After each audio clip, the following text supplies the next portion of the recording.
नमस्कार दोस्तों, आप देख रहे हैं एचवीएस स्टडीज़ और इस वीडियो में आपके लिए 7 जून 2024 का करंट अफेयर लेकर आ गए हैं। करंट अफेयर के साथ साथ स्टैटिक जीके और रिलेटेड करंट अफेयर्स का रिवीजन करते हुए चलेंगे। अगर आप इस चैनल पर पहली बार आए हो तो चैनल को सब्सक्राइब कर लीजिएगा। वीडियो अच्छी लगे तो वीडियो लाइक करके ज़रूर जाइएगा। लास्ट में आपके लिए क्विज़ रखा है, उस क्विज़ को ज़रूर सॉल्व कीजिएगा। चलिए बात करते हैं लास्ट डे के क्विज़ की। लास्ट डे आपसे क्वेश्चन पूछा गया था, who was India's first female permanent representative to the United Nations who has retired। तो संयुक्त राष्ट्र में भारत की पहली महिला स्थायी प्रतिनिधि कौन थी जो सेवानिवृत्त हो चुकी हैं? तो ये रुचिरा कंबोज थी, जो अभी रिसेंटली में ये सेवानिवृत्त हुई हैं। ये आईएफएस ऑफिसर थी भारत की।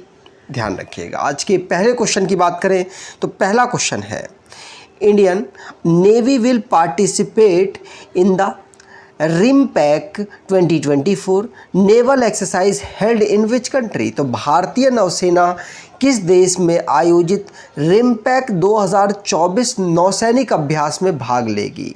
तो ये अमेरिका में ऑर्गेनाइज कराया गया, उसी में भारत यहाँ पर पार्टिसिपेट करेगा। Rim of the Pacific, RIMPAC का मतलब है rim of the Pacific exercise, जो कि जून से लेकर अगस्त तक इसे ऑर्गेनाइज कराया जाएगा। इसमें हवाईयन आइलैंड में जो देश आते हैं लगभग वो सभी पार्टिसिपेट करेंगे।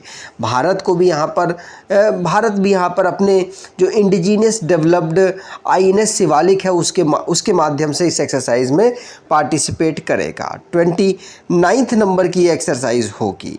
आगे बात करें अगला क्वेश्चन, उससे पहले जो डिफेंस से रिलेटेड क्वेश्चंस बने हैं उनको रिवाइज कर लेते हैं। पहला क्वेश्चन पढ़ लिया। दूसरा, जो रुद्र M2 है इसका डीआरडीओ ने अभी सक्सेसफुली जो MKI फाइटर एयरक्राफ्ट है उसके साथ टेस्ट किया है।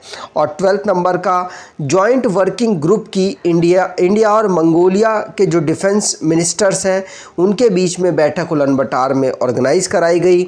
मेघालय में इंडिया और फ्रांस की जॉइंट मिलिट्री एक्सरसाइज शक्ति, जिसको उमरोई में ऑर्गेनाइज कराया गया है। नागेश कपूर ये AOC इन सी ट्रेनिंग कमांड इंडियन एयरफोर्स में ये बने हैं।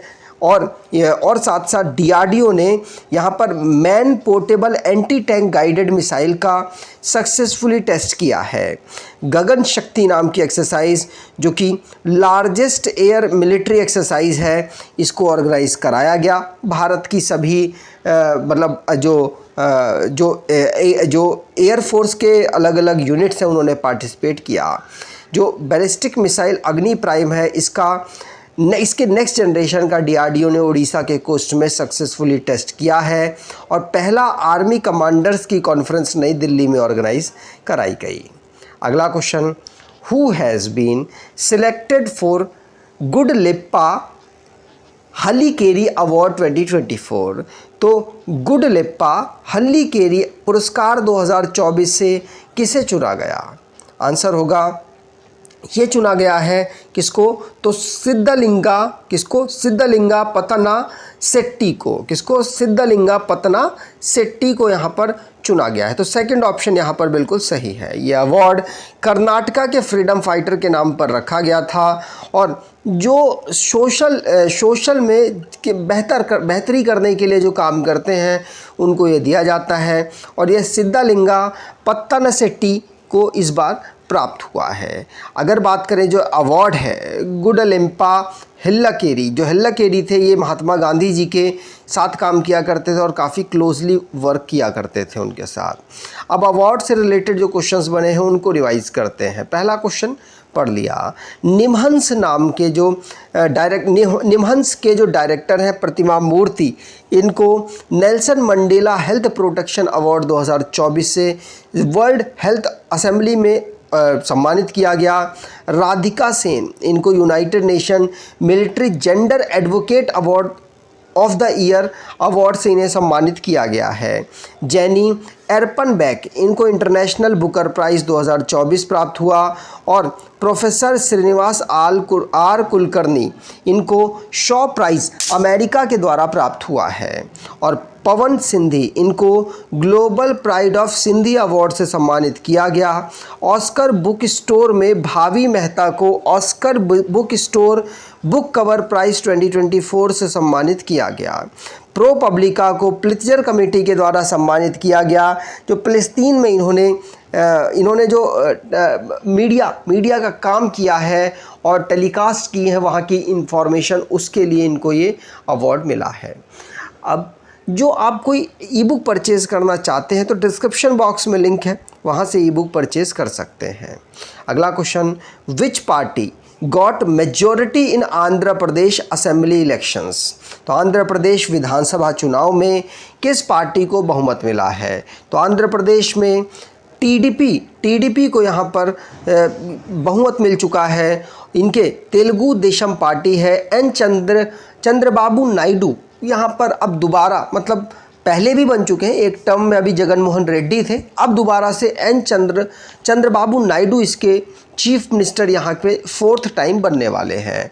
अगर बात करें तो ये एनडीए के साथ और साथ एक बड़ी पार्टी थी वहाँ की जेएसपी, जो पवन कल्याण की पार्टी थी, एक्टर रहे हैं वो, और इनके साथ कोलैबोरेशन से इन्होंने यहाँ पर इतनी 135 तो इन्हीं की सीट है। जेएसपी की बात करें तो 21 सीट है, बीजेपी की 8 सीट है, तो लगभग सभी इन्हीं की सीटें मिली हैं आंध्र प्रदेश में। और ये एन चंद्रबाबू नायडू ही, इन्हीं की पार्टी ही लोकसभा इलेक्शन में भी किंग मेकर का भी काम करेगी, क्योंकि वहाँ पर भी किसी को बहुमत नहीं मिला, तो किसी ना किसी पार्टी के गठजोड़ से ही अब सरकार बनेगी। आंध्र प्रदेश, जिसकी कैपिटल अमरावती है, गवर्नर यहाँ के अब्दुल नाजी हैं। आगे बात करें, अगला question, in which seat in Lok Sabha election 2024 more than 2 lakh votes were cast on NOTA. तो लोकसभा चुनाव 2024 में किस सीट पर नोटा पर 2 लाख से अधिक वोट पड़े हैं?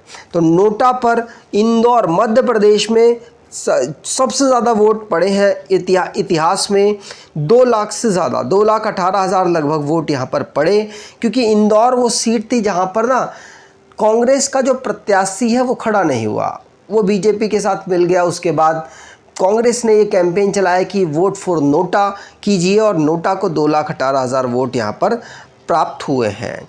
अगर बात करें, पिछली बार इंदौर में ही 5,000 वोट नोटा को मिले थे, इस बार 2,18,000 मिले हैं। दूसरे नंबर पर बात करें तो अभी तक नोटा पर गोपालगंज की सीट का रिकॉर्ड था 51,000 वोट्स का, अब यहाँ पर इंदौर की सीट ने नोटा पर रिकॉर्ड बना दिया है। अगला क्वेश्चन, लोकसभा इलेक्शन के साथ साथ आंध्र प्रदेश और सिक्किम के भी इलेक्शंस हो रहे थे, तो विच पार्टी गॉट मेजॉरिटी इन सिक्किम असेंबली इलेक्शन। तो सिक्किम विधानसभा चुनाव में किस पार्टी को बहुमत मिला है? तो ये किसको मिला है? ये SKM को मिला है। किसको? SKM, सिक्किम क्रांतिकारी मोर्चा, जिसको 31 सीटें मिली हैं। टोटल सीट वहाँ पर 32 है विधानसभा में, उसमें से 31 सीट इन्हीं को मिल गई। एक सीट मिली है SDF को। बीजेपी के साथ सिक्किम क्रांतिकारी मोर्चा काम कर रहा था, लेकिन चुनाव से पहले उन्होंने अलायंस को ब्रेक किया था, और अब दोबारा से प्रेम सिंह तमांग ही अब चीफ मिनिस्टर बन जाएंगे, क्योंकि उन्हीं की पार्टी यहाँ पर हाईएस्ट सीट प्राप्त कर पाई है। सिक्किम की बात करें तो कैपिटल इसकी गंगटोक है। लक्ष्मण प्रसाद आचार्य यहाँ के गवर्नर हैं। अगला क्वेश्चन, विच पार्टी गॉट मेजॉरिटी इन अरुणाचल प्रदेश असेंबली इलेक्शन। तो अरुणाचल प्रदेश में भी चुनाव था, तो अरुणाचल प्रदेश में किस पार्टी को विधानसभा चुनाव में बहुमत मिल गया है? तो आंसर होगा बीजेपी पार्टी को, भारतीय जनता दल पार्टी को। भारतीय जनता दल पार्टी को 60 में से 46 सीटें मिल चुकी हैं, और यहाँ के चीफ मिनिस्टर दोबारा से पेमा खांडू ही रहने वाले हैं। डिप्टी चीफ मिनिस्टर चावना मैन रहेंगे। और अब यहाँ पर इनको जो वोट है वो वोटिंग में 46 सीट्स तो मिल ही चुकी हैं।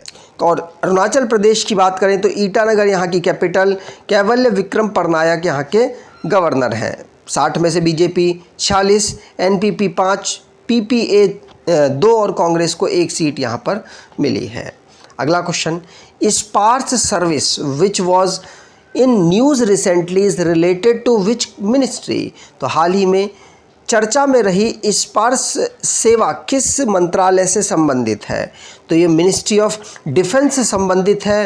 ये पेंशन से रिलेटेड जो कोलैबोरेशन किए गए हैं इनके द्वारा उससे रिलेटेड है। मतलब पेंशन के जो काम होते हैं वो सुचारू रूप से चलें, इसीलिए इसके माध्यम से स्पार्स जो इनिशिएटिव है इसके माध्यम से ये bank of India, Canara bank और central bank of India Utkarsh small finance bank के साथ कोलैबोरेशन कर चुका है, जिससे कि जो भी पेंशन से रिलेटेड दिक्कतें हैं उनको सॉल्व किया जा सके। अगला question, in which country the Ibu volcano erupted several time in मई जून 2024 spreading thick layer of red lava and ash several kilometres up in the sky. तो किस देश में मई जून 2024 में ईबू ज्वालामुखी कई बार फटा, जिससे आसमान में कई किलोमीटर ऊपर लाल लावा और राख की मोटी परतें फैल गई। तो ये इंडोनेशिया में अवेलेबल है, इंडोनेशिया में ही ये फटा है, ध्यान रखिएगा। मई और जून में कई बार ये फट चुका है। अगर बात करें इंडोनेशिया की, तो जकार्ता इसकी कैपिटल, प्रपोज्ड कैपिटल नुसंतारा है। इंडोनेशियन रुपया यहाँ की करेंसी है और यहाँ पे जो इंडोनेशिया वो साउथ ईस्टर्न जो एशिया है उसका पार्ट है। अगला question, who has become the first batsman in the world to hit 600 sixes in international cricket. तो अंतर्राष्ट्रीय क्रिकेट में 600 छक्के लगाने वाले दुनिया के पहले बल्लेबाज कौन बने हैं। आंसर होगा ये रोहित शर्मा बने हैं। कौन? रोहित शर्मा। ध्यान रखिएगा, भारतीय टीम के ये इस समय पर कैप्टन हैं और ये 600 छक्के लगाने वाले इंटरनेशनल क्रिकेट में प्लेयर बन चुके हैं। इनके बाद क्रिस गेल 553 छक्के उन्होंने लगाए हैं। अगला question, when is world environment day celebrated. तो विश्व पर्यावरण दिवस हम 5 जून को ऑब्जर्व करते हैं। 5 जून को विश्व पर्यावरण दिवस हम ऑब्जर्व करते हैं। पर्यावरण की इम्पोर्टेंस और साथ साथ उसको कंजर्व करने के लिए, लोगों को प्रमोट करने के लिए इस डे को ऑब्जर्व किया जाता है, जिसकी इस बार theme land restoration, desertification, drought resilience रखा गया है। इसकी होस्ट कंट्री इस बार सऊदी अरेबिया रहा है। अब लास्ट डे के करंट अफेयर्स को रिवाइज करें तो बीजेपी को लोकसभा इलेक्शन में सबसे ज़्यादा सीटें 240 मिली हैं, लेकिन मेजॉरिटी से ये 32 सीटें पीछे रह गए। चांग-E6 मिशन चाइना के द्वारा यहाँ पर मून में साउथ पोल में पहुँचने के लिए लॉन्च किया गया है। इंडिया जो कि यहाँ पर इंटरनेशनल एयर ट्रांसपोर्ट एसोसिएशन की जो मीटिंग होगी 2025 में उसको होस्ट करेगा। मालदीव ने यहाँ पर इजरायली जो पासपोर्ट होल्डर्स हैं उनको यहाँ पर रोक दिया है अपने देश में, जिससे कि वो यहाँ पर ना आ सके। और भारत में जो वहाँ के एम्बेसडर हैं उन्होंने भारत में आने को इनवाइट किया है मालदीव की बजाय। रुचिरा कंबोज पहली female permanent representative United nation में भारत की रिटायर हो चुकी हैं। असम में IIM जो MBA या बिजनेस की पढ़ाई कराने वाला सबसे बड़े इंस्टीट्यूट्स होते हैं, असम में अप्रूव किया गया है कि ये खुलेगा। सिंगापुर से भारत को सबसे ज़्यादा FDI फॉरेन डायरेक्ट इन्वेस्टमेंट प्राप्त हुआ है। और क्रिकेट, दिनेश कार्तिक क्रिकेट से बिलोंग करते थे, रिसेंटली में रिटायर कर गए। विप्रो 3D जिसने इसरो के साथ कोलैब किया और जिससे कि स्पेस के क्षेत्र में वो सस्टेनेबल रूप में काम करेंगे। वर्ल्ड बाइसिकल डे हम 3 जून को ऑब्जर्व करते हैं। आज के क्विज़ की बात करें तो Indian navy will participate in the RIMPAC 2024 naval exercise held in which country. तो भारतीय नौसेना किस देश में आयोजित रिमपैक 2024 नौसैनिक अभ्यास में भाग लेगी। तो कमेंट बॉक्स में डिटेल में आंसर दीजिएगा। अगर आपको ये वीडियो अच्छी लगी है तो आपसे अनुरोध करूँगा वीडियो को लाइक कर दीजिएगा, चैनल को सब्सक्राइब कर लीजिएगा। धन्यवाद।